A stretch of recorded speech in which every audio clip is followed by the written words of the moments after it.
Fala pessoal, e aí, tudo bem com vocês? Sejam bem-vindos a mais uma aula do nosso projeto Operação Descomplica. Nós vamos para a última parte das aulas teóricas de Wyckoff e depois nós vamos voltar ao tema Wyckoff nas aulas ao vivo, onde nós vamos pegar toda essa teoria e utilizar ali de forma prática, olhando no gráfico, tá, pessoal? Já vou adiantá-los de que no gráfico, no nosso dia a dia operando, as estruturas não são tão bonitas e didáticas como no livro, mas é importantíssimo que vocês tenham toda essa fundação teórica para que a gente possa transgredi-la, né? Que a gente possa fazer as adaptações necessárias quando estivermos no gráfico, quando estivermos ali no dia a dia das nossas operações, tá? Vamos lá? Vamos dar sequência aqui aos estudos de Wyckoff. Pessoal, nós agora vamos falar de reacumulações e redistribuições, tá? Então, primeira coisa, a gente precisa conceituar o que é uma reacumulação, o que é uma redistribuição. É o movimento, basicamente, né? Movimentos de stop and go, né? Deixa eu até voltar aqui para mim.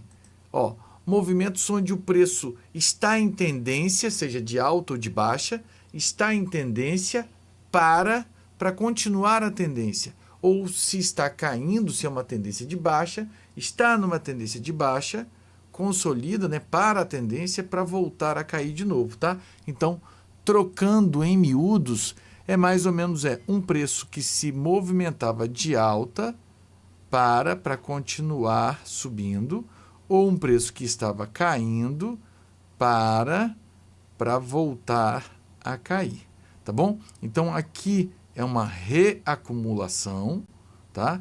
Deixa eu escrever aqui,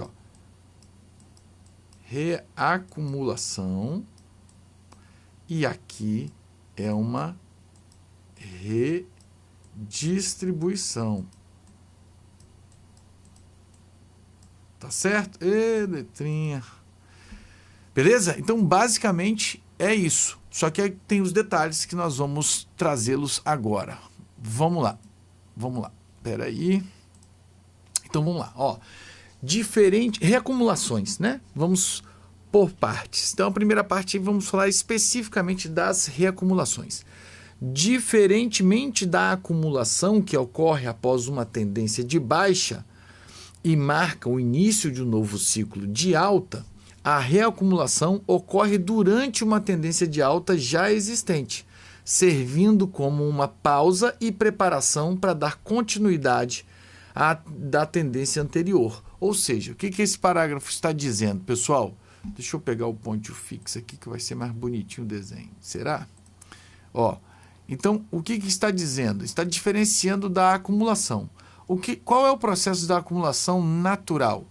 O preço vinha caindo e aí passa por uma acumulação, que é a mudança de característica de um movimento em tendência para um movimento em consolidação, para depois girar a tendência e ganhar um movimento de alta. Então, isso aqui é uma acumulação, certo? As reacumulações, elas são, na verdade, aquilo que nós falamos, uma parada para uma continuidade da tendência. Então, aqui em algum momento, o preço para depois continuar. Então, aqui seria uma reacumulação, ou seja, após uma acumulação, um movimento de alta, o preço para fazer uma reacumulação e continuar a mesma tendência. Por isso que a gente chama que é um movimento de stop and go, para e depois continua, né? O processo de reacumulação tem as mesmas características de uma distribuição. Atenção! A análise de preço e volume, sobretudo nas fases C e D, é que serão determinantes para identificar qual será a nova tendência, tá? No caso, efeito. Tá? Beleza? Então, o que a gente está querendo dizer, pessoal? Nós estamos querendo dizer o seguinte, que como é que ocorre o processo de distribuição? O preço estava subindo e aí ele consolida, faz a armadilha lá em cima e aí cai. Então, isso aqui é uma distribuição, né? Então, para a gente entender se esse cara aqui vai distribuir ou vai reacumular, algumas questões, deixa eu trocar de cor, algumas questões devem ser levadas em consideração. Tá certo? Então, saber se é para cima ou se é para baixo depois de uma nova consolidação requer de nós alguns critérios na análise. Os mais importantes são a análise de contexto, tá? A análise contextual, entender da onde está vindo o preço, o que está acontecendo no mercado, e depois, que é o que está aí, a análise de preço e volume, sobretudo nas fases C e D. As duas primeiras fases, A e B, que é fase A, parada do movimento. A função dela, o objetivo é parar o movimento. E a fase B é construir a causa, ou seja, o preço começar a ser manipulado para o player profissional ali, o player institucional, está montando a sua posição. É a fase B ali, onde ele começa a construir a causa. Ali obedece os mesmos critérios de uma distribuição normal, a reacumulação, entendem? O que vai mudar é dali para frente, ou seja, fase C, D e E, tá? Principalmente C e D, tá? Então a gente precisa entender esses detalhes. O que nós estamos dizendo em linhas gerais e de forma prática? A fase A é igualzinha, tá? Aqui, ó. A fase A é igualzinha. A fase B é igualzinha também a uma distribuição. A fase C e D é que vão ser diferentes, tá bom? E aí a gente vai trazer isso em detalhes. Geralmente representada por consolidações menores e menos duradouras que a acumulação, são usadas por grandes players que aproveitam a demanda ainda forte para aumentar as suas posições. Então veja isso, pessoal, isso é muito importante. Primeira questão contextual. Geralmente representado por consolidações menores. Então, normalmente, pessoal, uma reacumulação é uma forma do player aumentar a sua posição.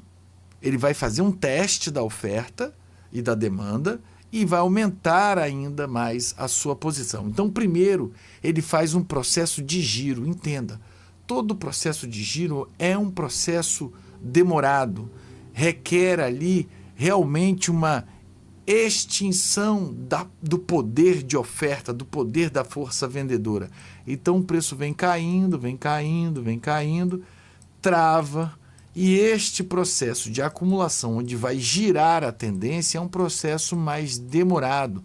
Normalmente você vai ver em fractais maiores. E quando o preço gira, as reacumulações são pequenininhas, são menores do que uma acumulação. Então, já a primeira análise de contexto é que uma reacumulação ela é mais curtinha, mais rápida. E aí, às vezes, a gente vai identificar até em fractais menores, tá bom? Do que uma acumulação tradicional. Então, a primeira análise aí é de contexto. Tá? O preço girou, tem uma nova tese acontecendo no mercado, ligue com a ideia de ciclos econômicos, com aquelas análises que nós estamos fazendo sobre ciclos econômicos, agenda econômica e a orientação de preço baseado na análise macro, análise de fundamento, né? Análise de ciclos econômicos e agenda econômica. Beleza? Então, essas estruturas de giro, de acumulação ou de distribuição têm toda uma mudança de tese do ponto de vista do fundamento. Perfeito? As reacumulações são uma continuidade desta tese. Essa tese ainda está válida, está confirmada e os players vão fazer o quê? Vão parar o preço para encher ainda mais a mão daquele ativo para depois tocar para frente, entendeu? Para aí continuar a tendência, entendeu? Então, assim, ó, colocando a análise gráfica junto com a análise de ciclos econômicos e de fundamentos. Então, uma tese mudou. Com isso, a percepção de preço mudou. Aí, então, os players fazem o quê? O giro do mercado, uma acumulação. A tese foi confirmada. Houveram mais elementos dias após de que, olha, realmente o mercado agora vai por esse e aquele mais dado econômico que surgiu, que reafirmou a tese dos players que giraram o preço na acumulação. Eles vão fazer um movimento então de stop and go para recalibrar as suas posições e o preço voltar a subir. Entendem? Então, fique claro, esta é a teoria de Wyckoff para diferenciar uma acumulação de uma reacumulação. Tá? Então, essas são as principais características. Depois nós vamos falar das principais características para você conseguir distinguir, diferenciar uma reacumulação de uma distribuição ou de uma redistribuição de uma acumulação. Então, primeira questão é esse ponto que coloca a variável fundamentos macroeconômicos, mudança de teses, onde as acumulações e distribuições tradicionais são enormes, são mais duradouras, envolve ali uma mudança de tese, de narrativa de quem está lendo os fundamentos do mercado. E as REs são movimentos mais curtos, seja redistribuição ou reacumulação, onde requer ali apenas um ajuste de posição para dar continuidade na tendência. Beleza? Tá claro? Esse é o esboço geral. Tá? Vamos lá. As redistribuições, elas obedecem esses mesmos critérios de forma espelhadas. Então, da mesma forma, deixa eu diminuir aqui um pouco esse desenho, peraí. Aqui é tudo na hora, galera. Vou botar lá em cima, que eu vou desenhar aqui embaixo. Então, tudo que nós falamos para as reacumulações também servem para as redistribuições, tá, pessoal? Então, o que acontece? Para a gente ser objetivo aqui.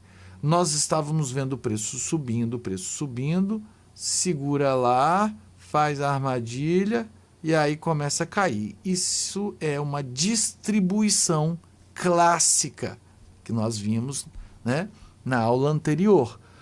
E o que acontece? As redistribuições são a confirmação de teses. E aí o preço vai fazer o quê? Depois de um movimento, ela vai fazer uma redistribuiçãozinha aqui, ó, um movimento mais curtinho. Então, da mesma forma, algo no mercado aconteceu que fez com que as teses fossem reavaliadas e o preço girou.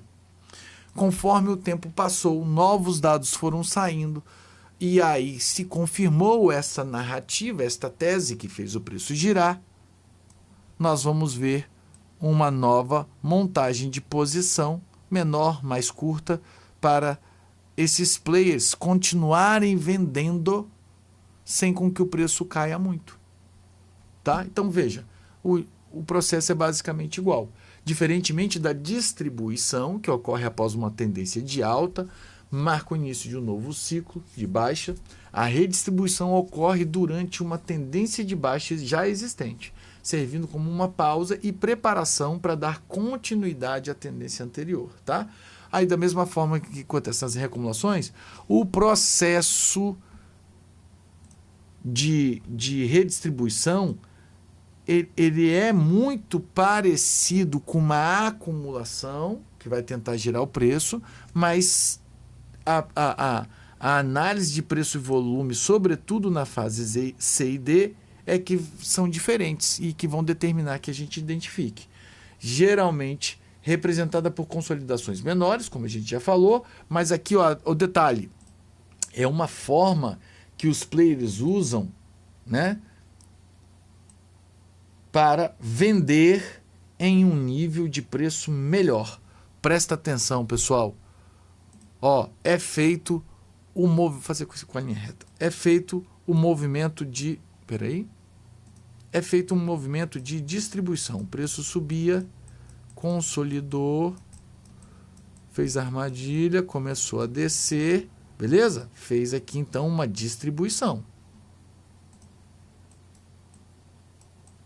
Uma distribuição. Conforme a tese foi validada com novos dados e tal, os players institucionais vão fazer o quê? Eles vão parar a tendência para continuar vendendo, ou seja, distribuindo. Você quer comprar? Toma, toma, toma. Continuar vendendo sem que o preço caia. Tá? Porque aí eles continuam vendendo ainda a um bom preço. Tá certo? E aí depois o preço vai cair.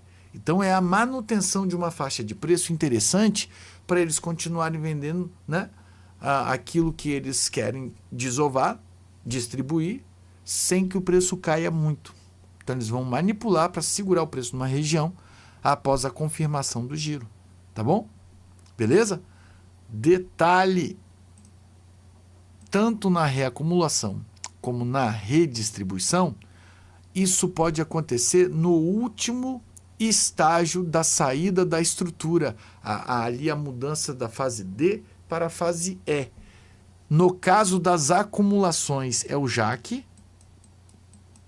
Ó, fez a armadilha, o preço voltou para continuar de alta, né? A gente aprendeu isso, beleza? Aqui é o chamado jaque. Esta fase aqui, ó, que é fase D para fase E, tá? A fase D para fase E. Aí o que acontece, pessoal? É muito comum da reacumulação já ser aqui, ó. Vou trocar de cor. Eles fazendo esse movimento aqui, ó. Aí faz a armadilha lá,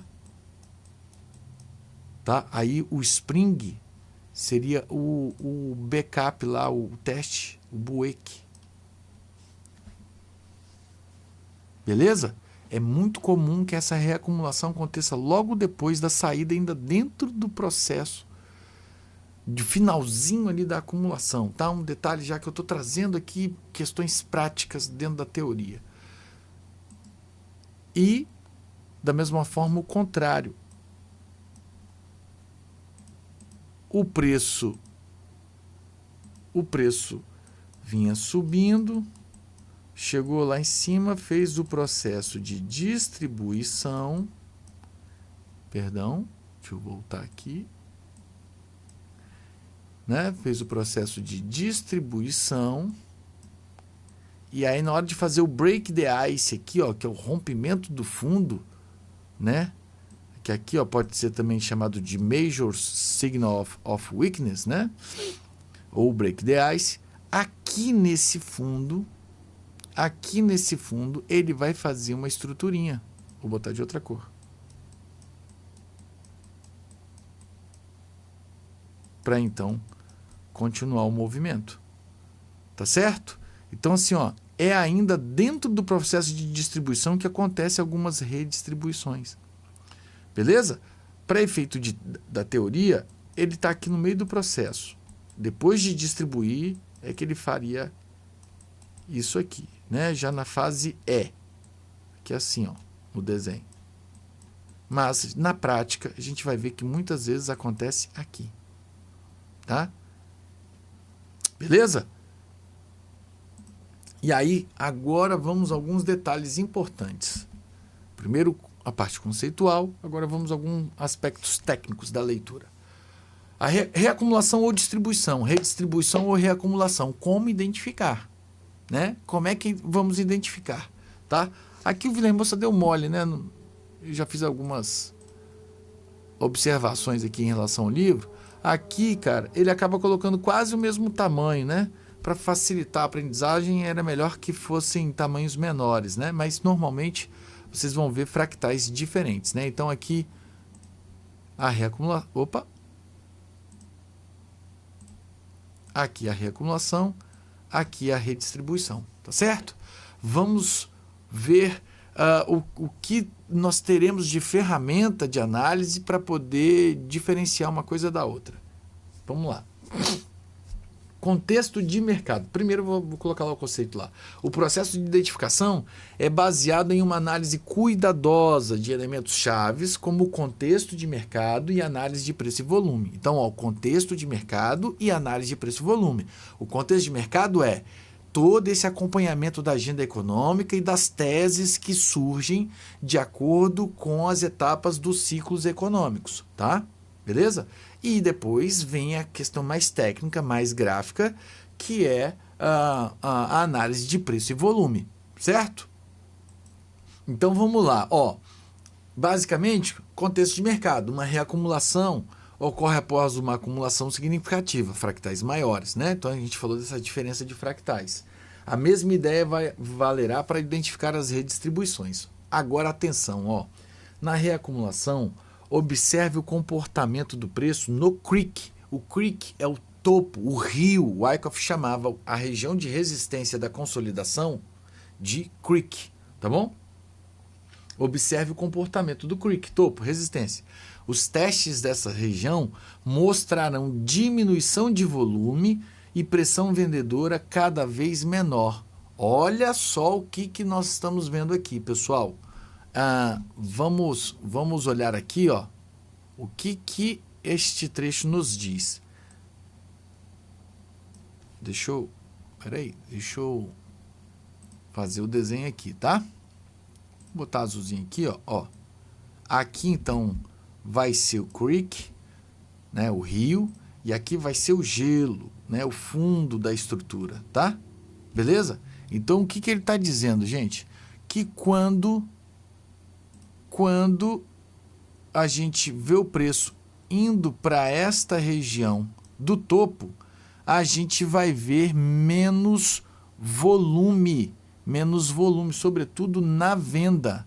Ou seja, nós não vamos observar absorções, ou seja, aumento de volume nesta região com a devolução do preço.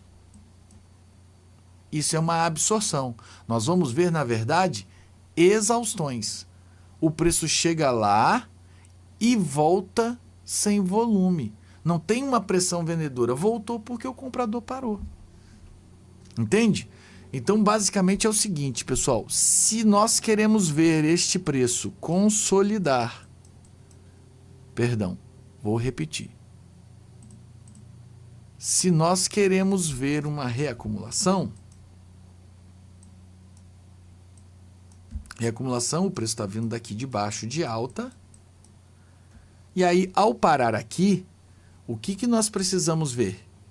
Que este preço tenha absorção aqui e exaustão aqui. Ou seja, pouco volume aqui e o preço devolve, e aqui muito volume para o preço ser devolvido. Então, você vê assim, ó. Compram muito aqui no fundo e param de comprar lá em cima. Compram muito aqui no fundo e param de comprar lá em cima. Tá certo? Até que entra uma pressão forte. Até que entra uma pressão forte na venda, devolve e o preço segue o movimento de alta. Deixa eu botar de amarelinho. Amarelo ficou ruim, né? Vermelho, então. Certo? Então, vai ser importante nós vermos movimentos de exaustão aqui em cima e movimentos de absorção aqui embaixo. Ou seja, aumento de volume no fundo, porque para ele é melhor comprar mais barato, e aqui embaixo é mais barato. Chega lá em cima, ele não continua, o volume cai e o preço é devolvido. Isso é exaustão. Tá? Deixa eu fazer um parênteses aqui para a gente poder trabalhar essa ideia de exaustão e absorção de forma bem meticulosa para que vocês entendam. Vamos lá, pessoal. Ó, o que acontece? O preço quando a gente vê um movimento contrário ao movimento anterior, ou seja, uma volta. O preço estava subindo, caiu. O preço estava caindo, subiu. Nós vamos olhar qual é a relação do volume com este movimento de rebote. Se tem pouco volume, o preço ia subindo. houve pouco volume e o preço caiu, isso é uma exaustão. A força compradora parou de comprar e o preço caiu sem volume. Já ia subindo no finalzinho sem volume e cai sem volume. Isso é uma exaustão.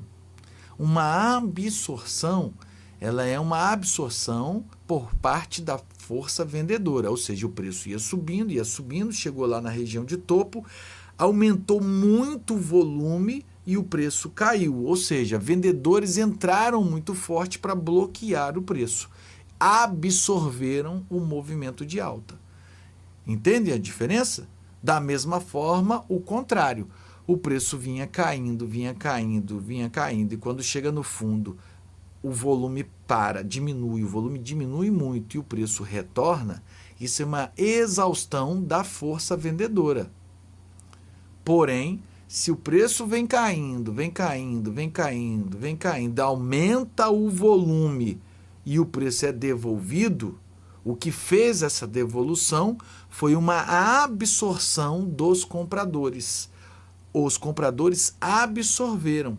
Então, toda vez que você vê um aumento de volume e o preço girando, ou seja, fazendo o movimento contrário ao seu movimento anterior, é uma absorção.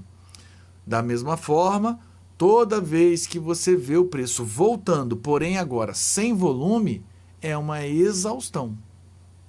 Tá bom? Claro isso? Tá? Então, preço subiu, perdeu o volume, voltou, exaustão.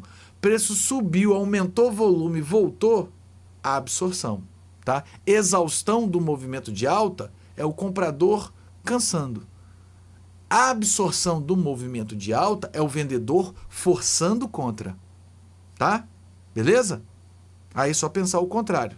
No movimento de queda, se diminui o volume e o preço volta, é o vendedor que cansou.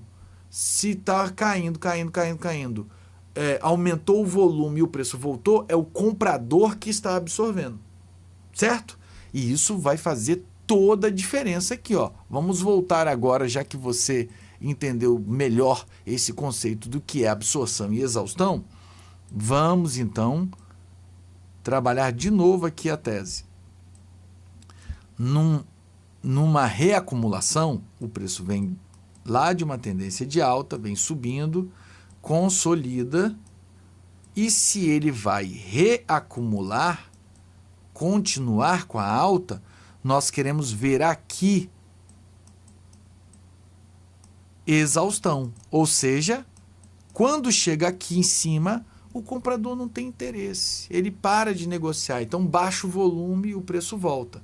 Mas, quando está aqui embaixo, nós vemos a absorção. O preço aumenta para bloquear o rompimento do gelo, do suporte.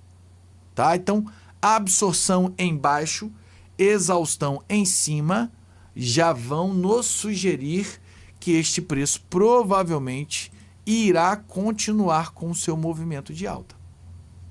Tá bom? Da mesma forma, o contrário, né? Nas distribuições, nas redistribuições, o preço vinha... Nas redistribuições, o preço vinha caindo, o preço é travado aqui, faz a armadilha lá em cima para cair, e a gente vai ver o que agora, pessoal? O contrário. Quando chega aqui, ó, aumenta o volume para devolver, absorve o topo. Mas quando chega lá embaixo para romper, perde o volume, exaustão. Então, é absorção aqui em cima e exaustão aqui embaixo. Pouco volume para ser devolvido para o range, é porque o player não quer vender. Isso é para você entender a causa. Aqui no final, obedece os mesmos processos. Uma vez feita a armadilha, a gente quer ver aquelas pancadas fortes contra, né, para quebrar aqui o gelo. Aí é diferente, aí já é a última fase, é a fase D. Tá? Por isso que é importante aquilo que nós colocamos aqui, ó, no slide anterior. Aqui, ó. Que a gente vai ver diferenças diferenças na fase C e D. São essas diferenças que eu acabo de trazer aqui para vocês, tá bom? Então, assim, é importantíssimo nós termos isto em mente, tá? Absorções e exaustões ocorrem em pontos diferentes e vão nos ajudar a identificar se é redistribuição ou reacumulação, tá certo? Atenham-se a isso. Reacumulação, que aí trocando em miúdos, né, traduzindo tudo, deixei aqui no cantinho, no final aqui, como uma coisa bem fácil e mastigada. Reacumulação, absorção no suporte, na parte de baixo, e exaustão na resistência, na parte de cima da estrutura. Já a redistribuição é exaustão no fundo e absorção no topo. Por quê, pessoal? O player está montando a posição, ele vai querer vender mais caro e quando chega aqui embaixo ele para de vender. Aí o preço volta, ele vende mais caro, né, e aumenta muito o volume, chega aqui embaixo ele para de vender, até que ele faz o shakeout, fase C para fase D, aí o resto é aquilo igual que a gente já viu. É só enquanto ele está construindo a causa que tem essas diferenças. Tá bom, pessoal? E aí, veja, agora eu queria mostrar um encerramento aqui, né, que nós falamos de as estruturas. Primeiro, nós falamos da história do Wyckoff, nós falamos das leis fundamentais de Wyckoff, né? A lei da oferta-demanda, lei da causa e efeito, lei do esforço e resultado. Aliás, a análise de preço e volume que nós estamos fazendo aqui para identificar quando é redistribuição, quando é a reacumulação, a gente vai fazer muito uso da leitura de esforço versus resultado, que é o VSA. Então, nós aprendemos as 3 leis, nós aprendemos sobre como o Wyckoff visualiza contexto, aquela questão de medo e ganância, aprendemos uma estrutura clássica de acumulação, aprendemos uma estrutura clássica de distribuição, aprendemos as estruturas clássicas de reacumulação e redistribuição. E nós falamos que o mercado se movimenta, né, buscando essas regiões de liquidez, que nós vamos também interpretar mais à frente nas aulas práticas, e dissemos que aqui ao vivo vamos fazer as aulas com o aprofundamento do Wyckoff, utilizando as ferramentas mais modernas, né, volume profile e outras coisas mais, footprint chart, essas coisas mais, para identificar no gráfico, porque não é tão bonitinho assim como está nos livros, tá? E agora eu vou então trazer uma prévia do que vocês vão ver aí para frente, daqui para frente. Beleza? Que é o quê? Isto daqui. Pessoal, vejam só. Esta é uma estrutura no dólar. Isso aconteceu em 2023, se não me engano. E aí, quando a gente fala que o mercado é fractal, eu queria mostrar para vocês que há uma estrutura maior, né? Uma estrutura maior, é uma reacumulação, tá vendo? O preço estava vindo daqui de baixo. Opa! O preço estava vindo daqui de baixo, gente, ó. Oh, meu Deus, espera aí. O preço estava vindo daqui de baixo, ó. Tá certo? Fez esta estrutura e veja que dentro desta estrutura há estruturas menores. Tudo isso aqui é fase A. Na estrutura maior, tá? Nessa estrutura com este retângulo aqui, ó. Aqui, ó, já é a fase B, ó, já rompeu lá em cima, fez a armadilha lá em cima e depois veio aqui, ó, para fazer a armadilha embaixo. Ele só não fez aqui, ó, aquele teste no AR aqui, né, que faria uma armadilha aqui, né? Depois a outra armadilha. Por isso que, tá vendo, na prática não é tão como no livro, mas fez a armadilha lá em cima, fez a armadilha lá embaixo e aí veio fazer a fase C. Olha a fase C aqui, ó. O que tem na fase C? Uma microestrutura. Da mesma forma, Aqui na fase A foi feito também uma microestruturinha, ó, e o preço estoura lá. Tá certo? Olha aqui, ó. Aqui também tem uma microestruturinha e o preço cai. Tá certo? Aqui, ó, pessoal, a gente vai ver então uma estrutura no Spring, o preço consolida, faz... Aqui, ó, tem a armadilha em cima e a armadilha embaixo é muito fraca. Essa é uma das variáveis das estruturas de Wyckoff, que muitas vezes as armadilhas não acontecem de fundão assim. Né? Eu até expliquei lá nas distribuições que quando faz o chamado oco, que a galera fala, é porque o UTAD não teve força e ficou dentro do canal. Aqui seria a mesma ideia. O Spring não teve força e ficou dentro do canal. Então nós vamos estar no mercado observando estruturas não didáticas. Aliás, é muito mais comum acontecer as não didáticas do que as didáticas, tá? E aí o que nós temos daqui para frente, pessoal? O que nós temos daqui para frente? O movimento da fase D, aqui é um LPSzinho, né? E continua, e aí olha lá, no topo da estrutura, uma reacumulação. E o preço vai embora. E aqui também é, ó. A depender do fractal. Tá bom? Olha que legal, pessoal. Nós temos então uma estrutura maior. Deixa eu colocar aqui bem destacado. Nós temos uma estrutura maior e dentro dela outras microestruturas. Tem uma bem clara aqui, tem aqui e aqui. E olha, aqui também é uma distribuiçãozinha, tá? Aqui também não dá para enxergar muito, mas tem aqui, ó, um topinho aqui, outros dois aqui e aqui, ó. Aqui também é. Beleza? E aí nós vamos trazer isso de forma prática para vocês lerem isso aqui no dia a dia, tá bom? Tá joia, pessoal? Então, com esta aula, nós concluímos aí a tese do Wyckoff. Eu espero que vocês tenham curtido. E na aula ao vivo nós vamos mostrar... deixa eu trazer aqui mais coisas para vocês... Dar um gostinho aqui para vocês do que virá à frente, tá? Deixa eu pegar meu Kindle aqui, ó. Pronto, nós vamos fazer esta aula baseado no livro 2.0 do Villahermosa, onde ele traz o volume profile, a ferramenta volume profile, para identificar os extremos da estrutura, tá? A gente não vai fazer pelo gráfico, e sim pelo volume profile, tá bom? Ó a estruturinha aqui, ó. Aí marcou o volume profile para identificar. Tá certo? E depois o footprint para a gente entender o fluxo de ordens, tá? Então a gente vai trazer esses conceitos do livro do Villahermosa, tá bom? Ó, deixa eu pegar aqui, ó. Pessoal, tem muita coisa, ó.